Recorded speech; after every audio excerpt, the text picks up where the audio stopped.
new allotrope of carbon, that is buckyball. Okay, this is our next topic, buckyball. Now before starting buckyball, we will study what is fullerene. Fullerenes are organic compounds, okay, and they are made up of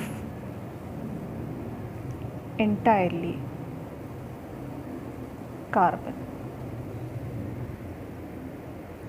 And how the carbon is arranged in fullerene?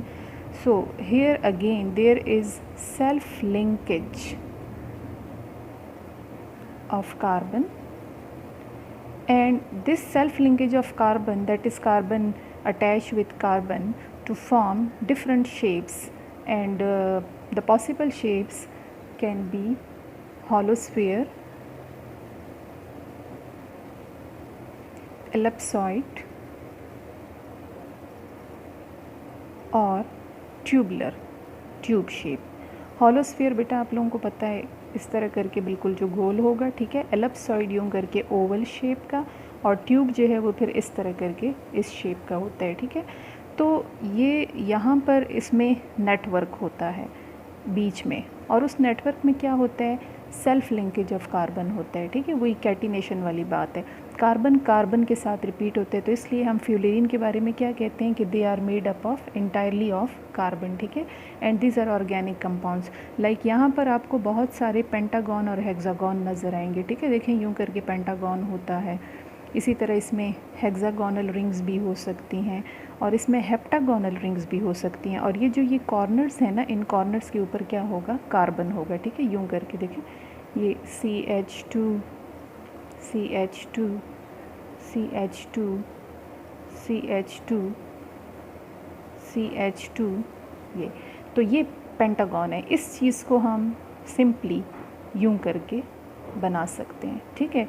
ये मैंने हर carbon के साथ 2 hydrogens क्यों लगाए हैं, मैंने पहले भी बताया था कि कार्बन टेट्रावेलेंसी शो करता है, कार्बन 4 बॉन्ड्स बनाता है, ठीक है. तो 4 में देखें, इस कार्बन को आप चेक करें तो इसने 2 बॉन्ड्स ऑलरेडी बनाए हुए हैं, एक इस तरफ कार्बन के साथ, एक इस तरफ कार्बन के साथ. तो 2 बॉन्ड्स जो हैं इसमें डेफिशिएंट है, तो वो 2 बॉन्ड्स के लिए इसके साथ, इसके वो 2 बॉन्ड्स किसके साथ हैं, फर्दर 2 हाइड्रोजन के साथ है. तो इसलिए हमने यहाँ पे CH2 लगाया है. अगर मैं यहाँ पर CH3 लगा लूँ तो गलत होगा, फिर कार्बन के कितने बॉन्ड्स हो जाएंगे, 3 बॉन्ड इसके यहाँ पर हाइड्रोजन के साथ हैं, और 4th और 5th तो 5 बॉन्ड्स गलत हैं, कार्बन टेट्रावेलेंसी शो करते हैं, ठीक है. तो ये इस तरह पेंटागन को हम यूँ करके लिखते हैं. इसी तरह फिर हेक्सागन में जो हैं वो यूँ करके 6 कॉर्नर्स होंगे, और हेप्टागन में फिर कितने कॉर्नर्स होंगे, उसमें 7 कॉर्नर्स होंगे, ठीक है, यूँ करके. अब इसमें देखें कॉर्नर्स काउंट करें, 1 2 3 4 5 6 7, तो ये हेप्टागन है. तो ये हॉलो स्फीयर, एलिप्सॉइड और ट्यूब जो है इसमें यहाँ पर नेटवर्क होता है, और उस नेटवर्क में pentagon, hexagon and sometimes heptagon उसमें होता है, और उसमें वही कार्बन की जो है वो सेल्फ लिंकेज होती है, ठीक है. अच्छा, अब ये जो डिफरेंट शेप्स हैं, तो इनमें ये जो स्फेरिकल फ्यूलरीन्स हैं ना, जो हॉलो स्फीयर की फॉर्म में होते हैं, ठीक है. इन स्फेरिकल फ्यूलरीन्स जो हैं इनको एक और नाम दिया जाता है, और वो क्या है, बक्की बॉल्स. तो what are bucky balls? Bucky balls are spherical fullerenes. And what are fullerenes? Fullerenes are organic compound which are made entirely of carbon, ठीक है. And there is self linkage of carbon, and the self linkage of carbon जो है they can form different type of rings like pentagon, hexagon most commonly, and sometimes it is heptagon, ठीक है. अच्छा, अब अगर हम कार्बन के allotropes की तरफ आएँ, आप लोगों ने पहले भी पढ़ा हुआ है, ठीक है, एलोट्रॉप्स ऑफ कार्बन. तो कार्बन के कौन कौन से एलोट्रॉप्स होते हैं, आप लोगों ने जो मोस्ट फेमस पढ़ा हुआ है, कौन सा पढ़ा हुआ है, डायमंड आप लोगों ने पढ़ा हुआ है, ठीक है. ग्रेफाइट आप लोगों ने पढ़ा हुआ है. डायमंड और ग्रेफाइट के अलावा जो है अमॉर्फस एलोट्रॉप्स हैं, और वो अमॉर्फस एलोट्रॉप्स जो हैं, जिसको हम अमॉर्फस कार्बन कहते हैं, उसकी एग्जांपल्स क्या हैं, आप लोगों ने पीछे लेक्चर में भी पढ़ा है. सूट हो गया, ठीक है, इसी तरह कोल हो गया. अब रिसेंटली जो एक और एलोट्रॉप कार्बन का डिस्कवर हुआ है वो क्या है, दैट इज़ बक्की बॉल. एंड बक्की बॉल किस क्लास ऑफ कंपाउंड्स में आता है, वो आता है फ्यूलेरीन में। और कौन सा वाला फ्यूलेरीन है बकीबॉल, आपने अभी पढ़ा है, ये जो स्फेरिकल फ्यूलेरीन होता है, ठीक है, उसको बकीबॉल कहते हैं, ठीक है। अच्छा, अब ये जो बकीबॉल है ना, और या जो ये फ्यूलेरीन्स हैं, ये स्ट्रक्चर में बिल्कुल रिजेम्बलेंस शो करते हैं ग्रेफाइट की तरह, क्योंकि ग्रेफाइट भी आप लोगों ने छोटी क्लासेस में पढ़ा होगा। ग्रेफाइट में भी इस तरह पेंटागन, हेक्सागोनल रिंग्स होती हैं, और वो रिंग्स जो हैं वो यूं करके लेयर्स की फॉर्म में होती हैं। तो ग्रेफाइट और बकीबॉल में क्या डिफरेंस है? बकीबॉल जो हैं वो इस तरह करके गोल होते हैं, उसमें यूं करके नेटवर्क के अंदर वो रिपीटेड पेंटागन, हेक्सागॉन्स होते हैं ना, और ग्रेफाइट इस तरह करके गोल नहीं होते हैं, बल्कि ग्रेफाइट आप लोगों ने पढ़ा है वो यूं करके लेयर्स की फॉर्म में होता है, in which one layer can slide over another layer, और इन लेयर्स में जो हैं यूं करके पेंटागॉन्स और हेक्सागॉन्स रिपीट हुए होते हैं। तो this is the difference between graphite and buckyball, ठीक है। इसके अलावा जो है ये डायमंड और ग्रेफाइट जो है, जो इसमें डिफरेंस है, डायमंड और ग्रेफाइट जो है इसको हम कहाँ स्टडी करते हैं? Studied in inorganic chemistry. इनको हम इनऑर्गेनिक केमिस्ट्री में स्टडी करते हैं।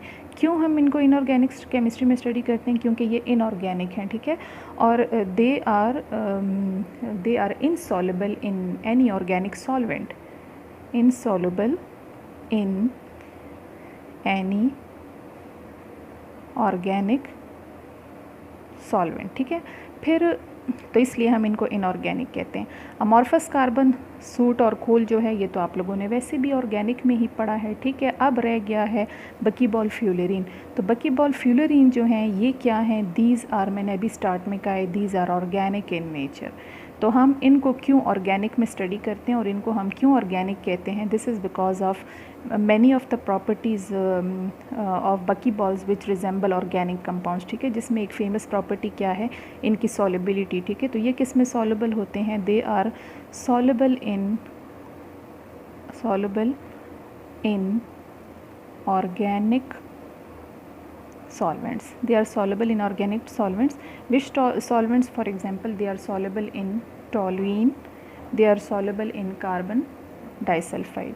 And another property इनकी क्या है कि बकीबॉल्स जो हैं they also show some degree of aromaticity.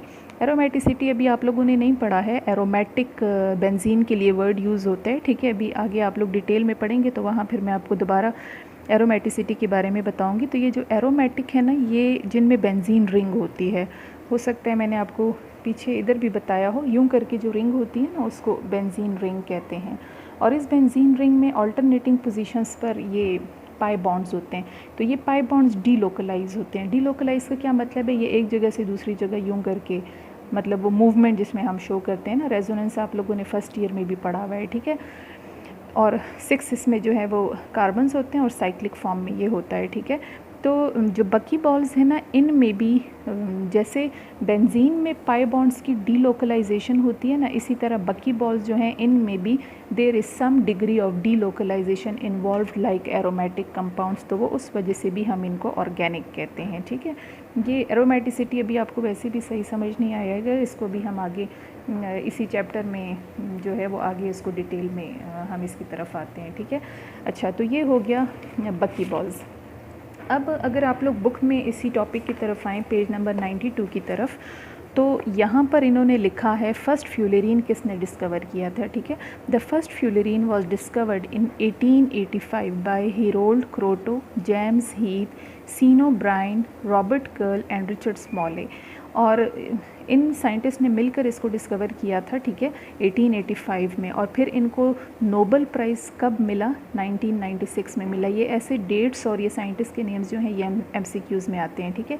अच्छा, अब इन ग्रुप ऑफ साइंटिस्ट ने जो पहला बकीबॉल डिस्कवर किया था तो उसको उन्होंने नाम क्या दिया था? उन्होंने इसको नाम दिया बकमिनिस्टर फ्यूलेरीन, ठीक है, या इसको सिंपल हम बकीबॉल भी कहते हैं। और इस बकमिनिस्टर फ्यूलेरीन में कितने कार्बन्स थे? 60 कार्बन्स थे। अब कार्बन ज़्यादा होंगे ना, जैसे भी आपने पढ़ा है कि रिपीटेड जो है वो अरेंजमेंट होती है कार्बन की, सेल्फ लिंकेज, तो उसमें कितने कार्बन्स थे? उसमें 60 कार्बन्स थे, ठीक है। अच्छा, अब इसको बकमिनिस्टर फ्यूलेरीन उन्होंने क्यों कहा? बकमिनिस्टर जो है ये एक आर्किटेक्चर का नाम है। आर्किटेक्चर किसे कहते हैं? जो ये मैप्स वगैरह डिज़ाइन करते हैं ना बिल्डिंग्स वगैरह की, उसको आर्किटेक्चर कहते हैं। तो ये बकमिनिस्टर असल में एक आर्किटेक्चर था। यहाँ पे अगर आप देखिए, the name is a tribute to Richard Buckminster Fuller, ये उस आर्किटेक्चर का पूरा नाम है, रिचर्ड बकमिनिस्टर फुलर।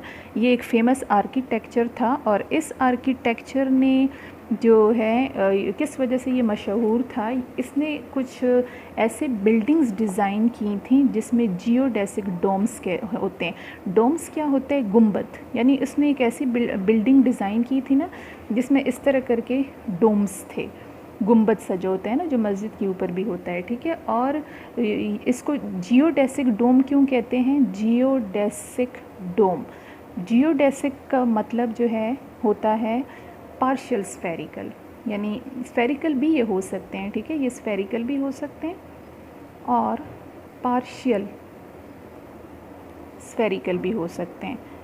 बकमिनिस्टर फ्यूलर की जो बिल्डिंग में ये डोम्स थे ना, तो ये पार्शियल स्फेरिकल थे ना, इस तरह करके थे, ठीक है। और फिर इसमें उसने अंदर जाल टाइप का डिज़ाइन बनाया था, जाल जाल सा डिज़ाइन बनाया था, ठीक है। तो ये जो जाल टाइप का डिज़ाइन है ना, तो ये वही कार्बन की सेल्फ लिंकेज से जो है वो रिजेंबल कर रहा था।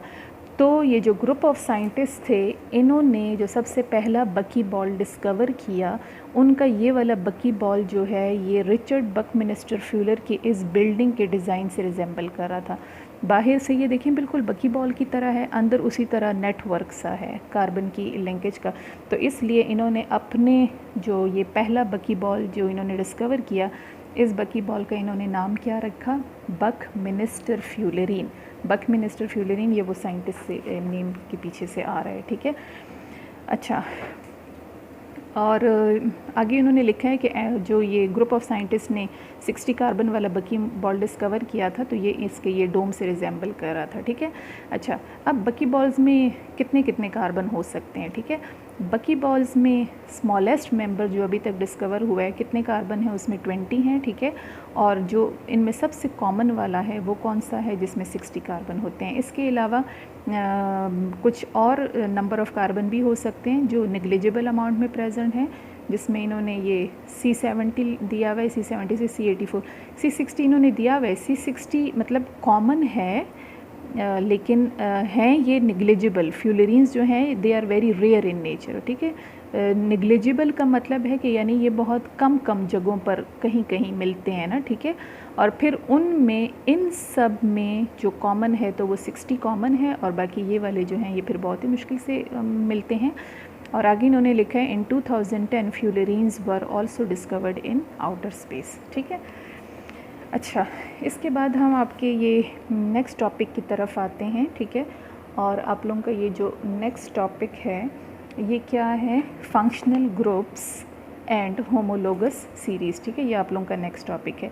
तो फंक्शनल ग्रुप क्या होता है, होमोलोगस सीरीज़ क्या होता है, इसको स्टार्ट करने से पहले मैं आप लोगों को क्लासिफिकेशन बताती हूँ। इसमें फिर ये वर्ड्स आएंगे तो मैं आपको समझाती हूँ, ठीक है। तो हमने पढ़ना है classification of organic compounds, classification of organic compounds, ठीक है। ऑर्गेनिक कंपाउंड्स को कैसे क्लासिफाई करते हैं? डिफरेंट इसकी क्लासिफिकेशंस हैं। अभी हम सबसे पहली जो क्लासिफिकेशन पढ़ रहे हैं ये हम ओल्ड क्लासिफिकेशन पढ़ रहे हैं, ठीक है। ओल्ड क्लासिफिकेशन के अकॉर्डिंग जो ऑर्गेनिक कंपाउंड्स हैं, यहाँ पर मैं एक स्केच सा बनाती हूँ। ऑर्गेनिक कंपाउंड्स, इनको हम फर्स्ट ऑफ ऑल 2 टाइप्स में क्लासिफाई करते हैं, ठीक है। पहली जो टाइप है उसको एलिफैटिक हाइड्रोकार्बन्स कहते हैं। एलिफैटिक हाइड्रोकार्बन्स के लिए हम कुछ और वर्ड्स भी यूज़ कर सकते हैं, ओपन चेन और एसाइक्लिक हाइड्रोकार्बन्स भी हम इनको कहते हैं, ठीक है। सेकेंड क्लास ऑफ कंपाउंड्स को साइक्लिक हाइड्रोकार्बन्स कहते हैं। अच्छा, अब इसको अगर आप देखें, ये एसाइक्लिक हैं और ये साइक्लिक हैं। साइक्लिक क्या होगा? Cyclic hydrocarbons are those hydrocarbons which are close chain, जो बंद होंगे, ठीक है, इनको हम क्लोज्ड चेन हाइड्रोकार्बन्स भी कह सकते हैं, जो बंद होते हैं।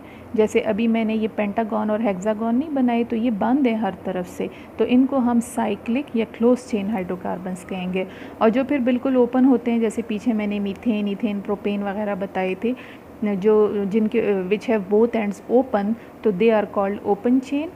एसाइक्लिक मीन्स विदाउट साइक्लिक, और या हम इनको एलिफैटिक हाइड्रोकार्बन्स भी कहते हैं, ठीक है। इनको फिर हम फर्दर फिर 2 टाइप्स में क्लासीफाई करते हैं। One class of hydrocarbons is called straight chain hydrocarbons. एक को हम स्ट्रेट चेन हाइड्रोकार्बन्स कहते हैं, दूसरे को हम ब्रांच्ड हाइड्रोकार्बन्स कहते हैं। अब देखें, नाम से क्लियर हो रहा है। स्ट्रेट चेन क्या होगा? जिसके साथ कोई ब्रांच नहीं होगी, और ब्रांच वो होगा जिनमें मतलब ऊपर नीचे कहीं ना कोई ब्रांचेस लगी हो ना, ठीक है। अच्छा, इसके अलावा ये स्ट्रेट चेन और ये जो ब्रांच हाइड्रोकार्बन्स है ना, ये फिर इनमें 2 पॉसिबिलिटीज़ हैं। ये सैचुरेटेड हाइड्रोकार्बन्स भी हो सकते हैं, सैचुरेटेड हाइड्रोकार्बन्स, और ये अनसैचुरेटेड हाइड्रोकार्बन्स भी हो सकते हैं, ठीक है। अब सैचुरेटेड हाइड्रोकार्बन्स कौन से होंगे? जिनमें कौन सा बॉन्ड होता है? सिंगल बॉन्ड होता है, सिंगल बॉन्डेड। तो सिंगल बॉन्डेड की एग्जांपल क्या है? फॉर एग्जांपल अल्केन्स, जिनमें सिंगल बॉन्ड होता है उनको हम अल्केन्स कहते हैं, ठीक है।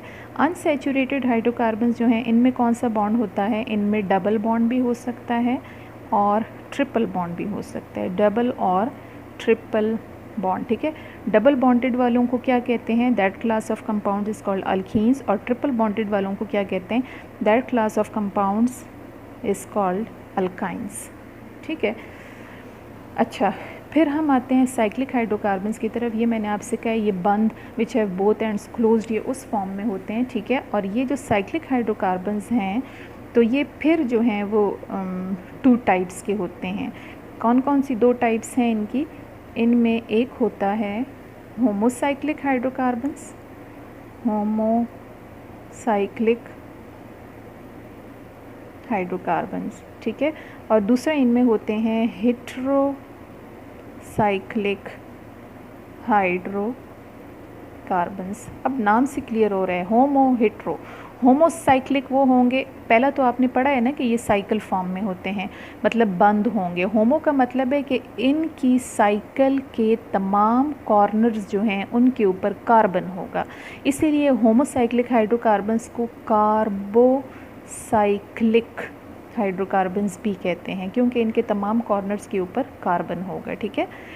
हेट्रोसाइक्लिक नाम से हेट्रो डिफरेंट के लिए होते हैं, तो हेट्रोसाइक्लिक हाइड्रोकार्बन्स वो होंगे कि जिनके कम से कम किसी एक कॉर्नर के ऊपर कार्बन के अलावा अदर एटम हो, ठीक है। तो इनको मैं कैसे डिफाइन करूँगी? Those cyclic hydrocarbons which have at least one any other atom other than carbon on at least any one corner ना, मतलब ये ज़रूरी नहीं है कि उसके तमाम कॉर्नर्स के ऊपर जो है वो अदर एटम होगा, नहीं, मतलब तमाम कॉर्नर्स के ऊपर कार्बन और किसी एक कॉर्नर पे कार्बन के अलावा कोई अदर एटम, जैसे नाइट्रोजन हो गया, सल्फ़र हो गया, ठीक है, या 4 कॉर्नर्स के ऊपर कार्बन हो गया, 2 के ऊपर कोई अदर एटम हो गया, तो फिर उनको हम हेट्रोसाइक्लिक हाइड्रोकार्बन्स कहते हैं, ठीक है।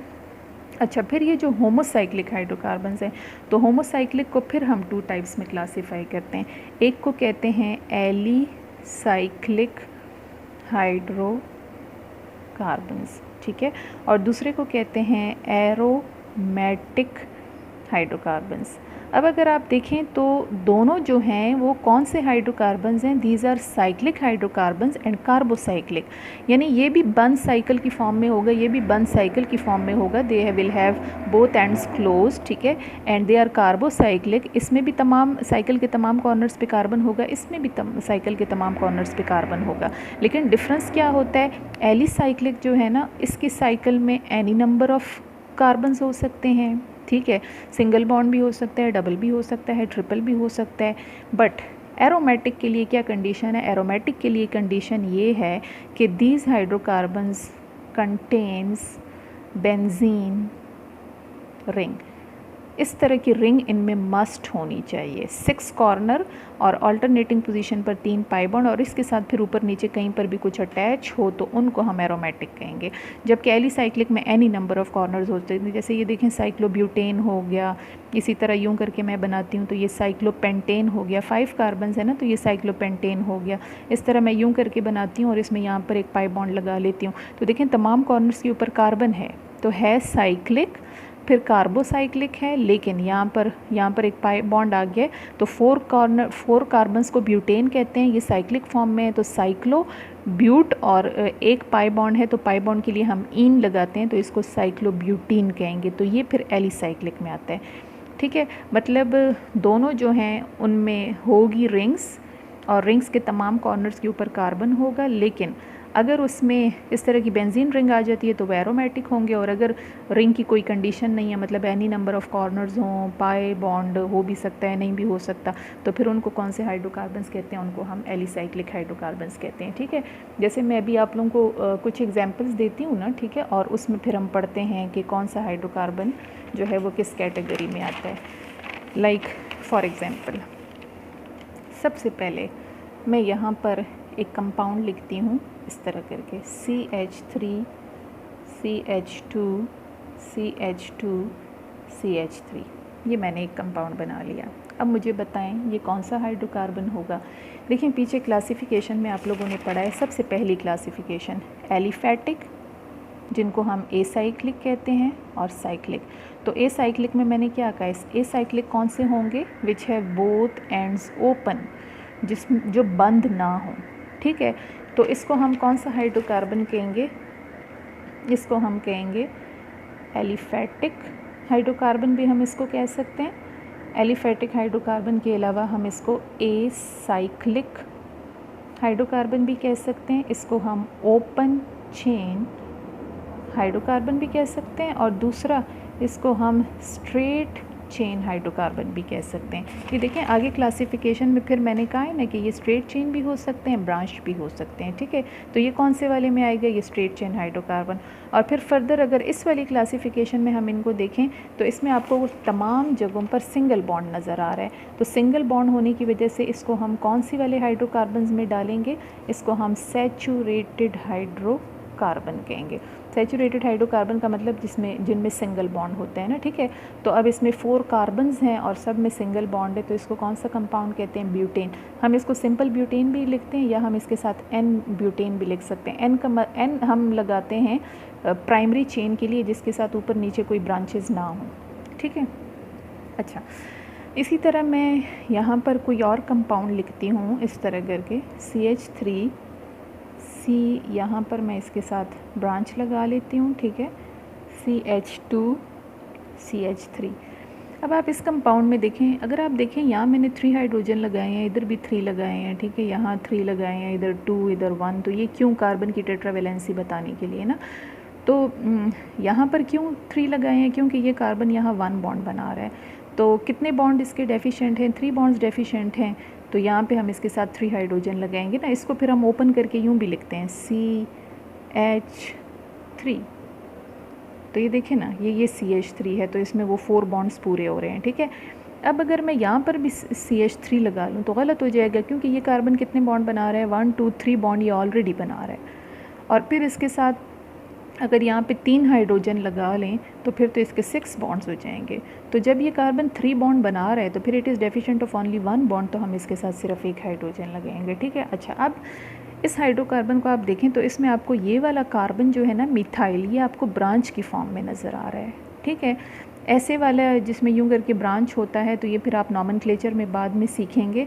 इस तरह 1 ब्रांच जब सेकंड कार्बन के साथ अटैच होती है ना, ठीक है, तो उसको हम आइसो कहते हैं, और 1 2 3 4 5 कार्बन हैं इसमें, तो इसको हम आइसोपेंटेन कहेंगे। इसके अलावा 2 मिथाइल ब्यूटेन भी इसको कहते हैं। ठीक है, ये कार्बन नंबर 2 के साथ यहाँ पर मिथाइल लगा है, और टोटल 4 कार्बन है, तो 2 के साथ मिथाइल है और ब्यूटेन है।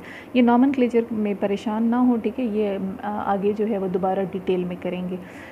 अच्छा, अब ये आइसोपेंटेन कौन से हाइड्रोकार्बन्स में आता है, उसी तरह एलिफैटिक हाइड्रोकार्बन है ये। ठीक है, एलिफैटिक है, उसी तरह से एसाइक्लिक है, उसी तरह से ओपन चेन हाइड्रोकार्बन है, लेकिन स्ट्रेट नहीं है, बल्कि स्ट्रेट की जगह ये कौन सा हाइड्रोकार्बन है, ये ब्रांच्ड हाइड्रोकार्बन है, ब्रांच्ड हाइड्रोकार्बन। और फिर सैचुरेटेड है या अनसैचुरेटेड है, तो इसमें भी सारे सिंगल बॉन्ड है, तो सिंगल बॉन्ड होने की वजह से ये भी सैचुरेटेड हाइड्रोकार्बन है, ठीक है। अच्छा, फॉर एग्ज़ाम्पल मैं कोई इस तरह का कंपाउंड लिखती हूँ, लेट्स सपोज ऐसा कंपाउंड मैं लिखती हूँ CH2 CH2 CH2 CH2, और देखें इस तरह के कंपाउंड को शॉर्ट फॉर्म में हम यूँ लिखते हैं, ठीक है। या मैं कोई ऐसा कंपाउंड लिखती हूँ CH2 CH2 CH2, इस कंपाउंड को शॉर्ट फॉर्म में हम यूँ करके लिखते हैं, राइट। इसमें टोटल 4 कार्बन्स हैं, कॉर्नर्स हैं, तो हम इसको साइक्लोब्यूटेन कहेंगे। और इसको क्या कहेंगे, इसको कहते हैं साइक्लोप्रोपेन, ठीक है, साइक्लोब्यूटेन, साइक्लोप्रोपेन, ठीक है। इसी तरह फॉर एग्जांपल मैं एक और कंपाउंड बनाती हूँ और उसमें मैं इसी में यहाँ पर पाई बॉन्ड लगा लेती हूँ। तो जब मैं पाई बॉन्ड लगाऊंगी तो फिर मुझे यहाँ पर हाइड्रोजन्स को एहतियात से लगाना होगा ताकि कार्बन की टेट्रावेलेंसी डिस्टर्ब ना हो। जैसे देखें मैंने यहाँ पे, अब आप इस पे और इस पे गौर करें, क्यों मैंने इसमें यहाँ पर CHH लिखा है और उधर CH2 लिखा है, क्योंकि यहाँ पर कार्बन जो है, ये कार्बन ये 2 बॉन्ड ऑलरेडी बना रहा था, कितने डेफिशिएंट हैं, 2, 4 पूरे हो जाते हैं तो CH2 आएगा। अब अगर इधर मैं 2 लगा लूँ तो फिर ये कार्बन की वैलेंसी ज़्यादा हो जाएगी। आप इस कार्बन को देखें, ये कितने बॉन्ड बना रहा है, 1 2 3 बॉन्ड्स ये ऑलरेडी बना रहा है, और अगर मैं यहाँ 2 हाइड्रोजन लगा लूँ तो ये तो 5 हो जाएंगे। तो जब ये 3 बॉन्ड ऑलरेडी बना रहे हैं तो it is deficient of only 1 bond, तो वो 1 बॉन्ड की डेफिशिएंसी के लिए हम इसके साथ सिर्फ एक हाइड्रोजन लगाएंगे, ठीक है। अच्छा, इसको अब मैं शॉर्ट हैंड रिप्रेजेंटेशन इसकी कैसे करूँगी, यूँ करके यहाँ पर पाई बॉन्ड लगा लूँगी, ठीक है। इसी तरह फॉर एग्जांपल देखिए मैं यूँ करके कोई कंपाउंड बनाती हूँ।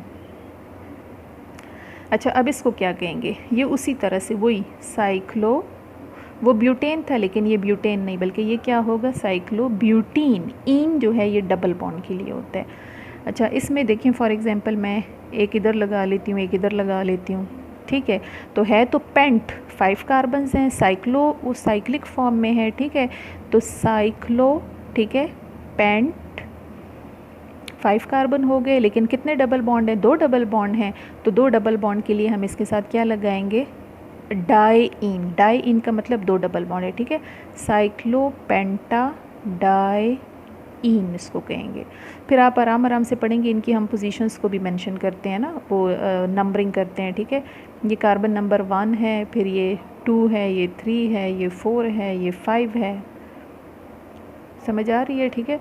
तो इसमें पहला डबल बॉन्ड 1 और 2 के बीच में है तो स्मॉलेस्ट नंबर हम लिखेंगे 1, और इसमें 4 और 5 के बीच में डबल बॉन्ड है तो स्मॉलेस्ट नंबर 4 लिखेंगे। तो हम इसके साथ 1,4 भी मेंशन करते हैं, 1,4 साइक्लोपेंटाडाइन। ये नंबरिंग जो है इसमें परेशान ना हो, ये भी मैंने आपको ऐसे ही यहाँ पर बता दी है, ये हम डिटेल में अभी आगे नोमेनक्लेचर में नेक्स्ट लेक्चर में पढ़ेंगे, ठीक है। तो इसमें परेशान ना हो कि ये नंबरिंग मैंने किस तरह से किया। अच्छा, अब आप ज़रा इन एग्ज़ाम्पल्स की तरफ आएँ तो ये एग्ज़ाम्पल्स जो हैं ये क्लासिफिकेशन में किस कैटेगरी में जो है ये इंक्लूड होती हैं, ठीक है। नंबर 1 इधर आप लोगों ने पढ़ा है, फर्स्ट क्लासिफिकेशन एसाइक्लिक, साइक्लिक, ठीक है। तो इन दोनों में ये कौन से वाले हाइड्रोकार्बन्स होंगे, ये सारे बंद हैं, बोथ एंड्स क्लोज, तो इनको हम कौन से हाइड्रोकार्बन्स कहेंगे, साइक्लिक, साइक्लिक, ठीक है। साइक्लिक का मतलब जिनके अंदर साइकिल फॉर्म में अटैच हों। अच्छा, फिर इनको क्लोज चेन हाइड्रोकार्बन्स भी कह सकते हैं, साइक्लिक हाइड्रोकार्बन्स हो गए, इनको हम क्लोज्ड चेन हाइड्रोकार्बन्स भी कहते हैं। अच्छा, अब क्लोज चेन में होमोसाइक्लिक कहेंगे या हेट्रोसाइक्लिक कहेंगे। अगर आप देखें तो तमाम कॉर्नर्स पे, हर एक के तमाम कॉर्नर्स पे कार्बन है, तो कार्बन होने की वजह से इनको हम कौन से हाइड्रोकार्बन्स कहेंगे, इनको हम होमोसाइक्लिक हाइड्रोकार्बन्स कहेंगे। और मैंने आपको बताया है कि होमोसाइक्लिक हाइड्रोकार्बन्स के लिए दूसरा नाम क्या है? कार्बोसाइक्लिक, यानी इनके तमाम कॉर्नर्स के ऊपर कार्बन होगा, ठीक है। अच्छा, फिर होमोसाइक्लिक में इनको हम एलिसाइक्लिक कहेंगे या एरोमेटिक। तो वो मैंने अभी आपको बताया है, एरोमेटिक वो होगा जिनमें इस तरह करके रिंग हो, बेंजीन रिंग, 6 कॉर्नर्स हों और अल्टरनेटिंग पोजीशन पे ये 3 पाई बॉन्ड हो। अगर ये वाली रिंग इनमें आ जाती है तो तब वो एरोमेटिक होंगे, लेकिन उनमें तो ये वाली रिंग नहीं आ रही। तो ये कौन से हाइड्रोकार्बन्स होंगे? दीज आर एलिसाइक्लिक हाइड्रोकार्बन्स, ठीक है। अच्छा, अब देखिए अगर मैं इस तरह के कंपाउंड की तरफ आ जाऊँ ना, फॉर एग्ज़ाम्पल मैं यहाँ पर ये देखें यूँ करके बेंजीन रिंग बनाती हूँ और इसमें मैं यहाँ पर इसके साथ नाइट्रो ग्रुप लगा लेती हूँ। इसको नाइट्रो बेंजीन कहते हैं ना, नाइट्रो बेंजीन, ठीक है। इसी तरह यूँ करके मैं बना लूँ, इसके साथ मैं यहाँ पर मिथाइल लगा लूँ तो इसको मिथाइल बेंजीन कहते हैं। और मिथाइल बेंजीन के अलावा इसको टॉलीन भी कहते हैं, या एक से ज़्यादा ब्रांचेस भी हो सकती हैं। फॉर एग्ज़ाम्पल मैं इसमें यहाँ पर OH लगा लूँ, ठीक है, और एक और मैं इधर OH लगा लूँ, या OH नहीं, मैं यहाँ पर कोई CH3 या हैलोजन वगैरह भी लगा सकती हूँ। तो इसको डाईहाइड्रोक्सी बेंजीन कहते हैं, ठीक है। तो ये बेंजीन का वर्ड आप लोगों को समझ आ रहा होगा कि ये बेंजीन का वर्ड इस तरह 6 कॉर्नर्स वाली साइकिल, ठीक है, और जिसमें 3 इस तरह करके पाई बॉन्ड लगे हों तो उसको हम बेंजीन कहते हैं। तो ये सारे कौन सी क्लास में आएंगे? उसी तरह से साइक्लिक में भी आते हैं, क्लोज चेन हाइड्रोकार्बन्स में आएंगे, फिर क्लोज चेन के बाद जो है इनको हम होमोसाइक्लिक में डालेंगे। होमोसाइक्लिक जो है उसको हम कार्बोसाइक्लिक भी कहते हैं, और उसके बाद इनको हम कौन से हाइड्रोकार्बन्स में डालेंगे? These are aromatic hydrocarbons, not alicyclic hydrocarbons. अच्छा, ये होमोसाइक्लिक कैसे होंगे? देखिए, साइकिल तो अंदर होमो है ना, ये तो बाहर वाला ग्रुप जो है वो डिफरेंट है। हम अंदर साइकिल की बात करेंगे तो साइकिल जो है उसमें तो तमाम कॉर्नर्स पे कार्बन है। जब भी इस तरह करके कुछ ना लिखा हो ना और रिंग बंद हो तो इसका मतलब है कि यहाँ पर कॉर्नर्स के ऊपर कार्बन है, ठीक है। देखिए, इस चीज़ को मैं इसी चीज़ को यूँ भी बना सकती हूँ। इसका मतलब ये है CH double bond, CH single bond, CH double bond, single bond, CH double bond, C single bond. अब यहाँ से देखिए मैंने H हटा दी है, उस H की जगह पर सब्सटीट्यूट हो रहा है रिमूवल ऑफ H, ठीक है, and replacement of that hydrogen by any other group that is NO2। तो आप देखिए ना, साइकिल तो ये है, तो साइकिल जो है उसके तो तमाम कॉर्नर्स पे वही कार्बन है, तो कार्बन होने की वजह से हम इसको होमोसाइक्लिक कहेंगे और कार्बोसाइक्लिक कहेंगे, ठीक है। वो जो ब्रांच है वो डिफरेंट है, कार्बन के अलावा है, लेकिन वो तो बाहर है ना, हम तो इस चीज़ को देख रहे हैं। तो जिनमें यूँ करके ये पाई बॉन्ड्स होते हैं तो उनको कौन से हाइड्रोकार्बन्स कहते हैं? एरोमेटिक हाइड्रोकार्बन्स कहते हैं, ठीक है। अच्छा, अब अगर फॉर एग्ज़ाम्पल मैं ये यूँ करके बना लूँ तो क्या ये एरोमेटिक है? नहीं, दिस इज़ नॉट एरोमेटिक, क्योंकि इसमें पाई बॉन्ड नहीं है। तो फिर इसको हम कौन सा हाइड्रोकार्बन कहेंगे? इसको हम कहेंगे एलिसाइक्लिक हाइड्रोकार्बन, ठीक है ना। एलिसाइक्लिक में हमने पढ़ा है। और अगर मैं इसको यूँ बना लूँ, पाई बॉन्ड लगा लूँ, तो फिर ये एलिसाइक्लिक नहीं है, बल्कि ये कौन सा वाला है? एरोमेटिक है। एलिसाइक्लिक और एरोमेटिक दोनों में हमने पढ़ा है कि तमाम कॉर्नर्स के ऊपर कार्बन होगा, होमोसाइक्लिक होगा, लेकिन अगर उसमें यूँ ये चीज़ आ जाती है, कंडीशन आ जाती है कि 6 कॉर्नर्स होने चाहिए पाई बॉन्ड, तो फिर वो एरोमेटिक होगा, अदरवाइज़ वो एलिसाइक्लिक। अगर मैं इसी 6 कार्बन वाली जो रिंग है, इसमें मैं यहाँ से कार्बन हटाकर उसकी जगह पर नाइट्रोजन लगा लूँ, पाई बॉन्ड वही देखें 3 हैं, यहाँ पर मैं ये नाइट्रोजन लगा लूँ, ठीक है। इस कंपाउंड को कहते हैं पाइरिडीन। तो क्या ये होमोसाइक्लिक है? होमोसाइक्लिक है? नहीं, होमोसाइक्लिक नहीं है, क्योंकि तमाम कॉर्नर्स पे कार्बन नहीं है। एटलीस्ट किसी एक कॉर्नर पे भी कार्बन के अलावा अदर एटम आ जाए तो हम उसको होमोसाइक्लिक नहीं कहेंगे, बल्कि कौन से हाइड्रोकार्बन्स कहेंगे? Heterocyclic hydrocarbon. तो ऑल्दो इट इज़ साइक्लिक, ये साइक्लिक हाइड्रोकार्बन है, इट इज़ क्लोज चेन है, लेकिन कौन सा हाइड्रोकार्बन है? इट इज़ हेट्रोसाइक्लिक हाइड्रोकार्बन, ये हेट्रोसाइक्लिक हाइड्रोकार्बन है, ठीक है।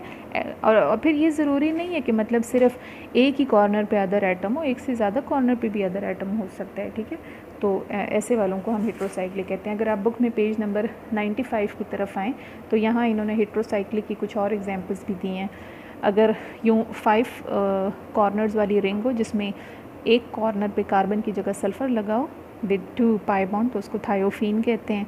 इसी तरह देखें ये भी वही 5 कॉर्नर वाली रिंग है और इसमें एक ऑक्सीजन लगा है तो इसको फ्यूरेन कहते हैं। और 5 कॉर्नर ही वाली रिंग में अगर NH लग जाए तो उसको क्या कहते हैं, पायरोल। तो ये सारे जो हैं ये हेट्रोसाइक्लिक ऑर्गेनिक कंपाउंड्स हैं, ठीक है।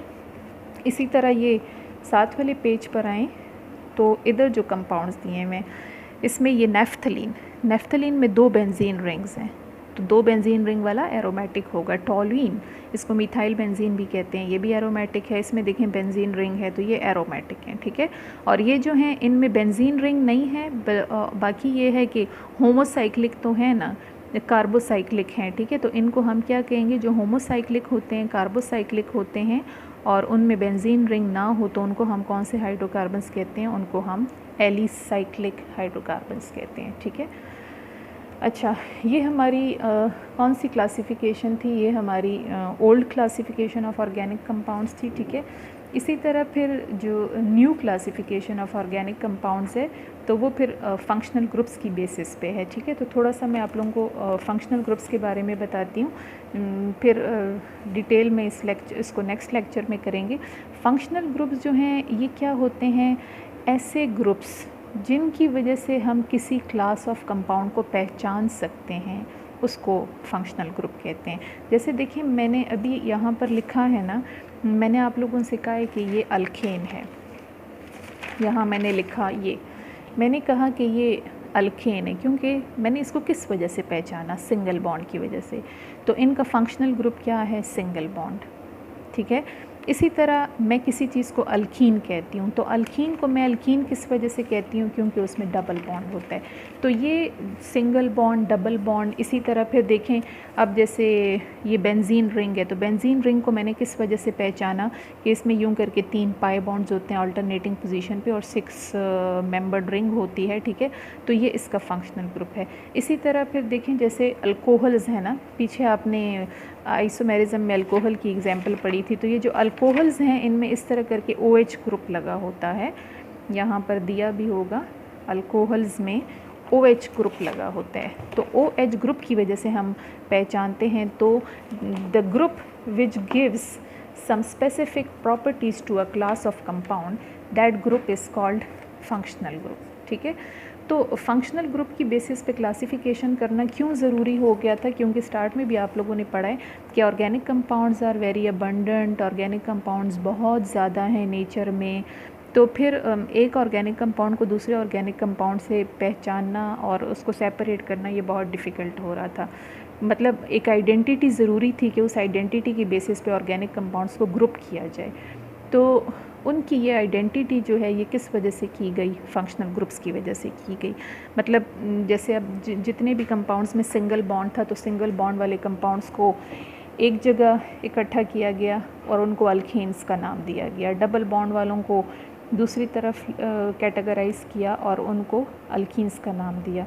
इसी तरह ट्रिपल बॉन्ड वालों को अल्काइंस, फिर जिनमें OH ग्रुप होते हैं उनको अल्कोहल, जिनमें NH2 ग्रुप होता है तो उनको अमाइंस कहते हैं, and so on. Halogen group होता है तो उनको अल्काइल हैलाइड्स कहते हैं, ठीक है। तो ये नेक्स्ट क्लासिफिकेशन जो है जिसको हम मॉडर्न क्लासिफिकेशन कहते हैं, ठीक है, ये हम अपने नेक्स्ट लेक्चर में पढ़ेंगे, ठीक है। अच्छी तरह से इसको पढ़ें और कोई क्वेश्चन हो तो मुझे व्हाट्सएप ही पे वॉइस मैसेज ज़्यादा बेस्ट है, वॉइस मैसेज मुझे सेंड कर दिया करें, मैं आपको रिप्लाई कर दिया करूँगी। और प्लीज़ ये जो आप लोगों का व्हाट्सएप ग्रुप है इसमें अननेसेसरी डिस्कशन कि क्लास स्टार्ट हो रही है नहीं हो रही, लिंक ये है वो है, प्लीज़ इसको अवॉइड करें, ठीक है। इससे आप लोग भी डिस्टर्ब होते हैं और टीचर भी डिस्टर्ब होती हैं। चलें, ओके, थैंक यू, अल्लाह हाफिज़।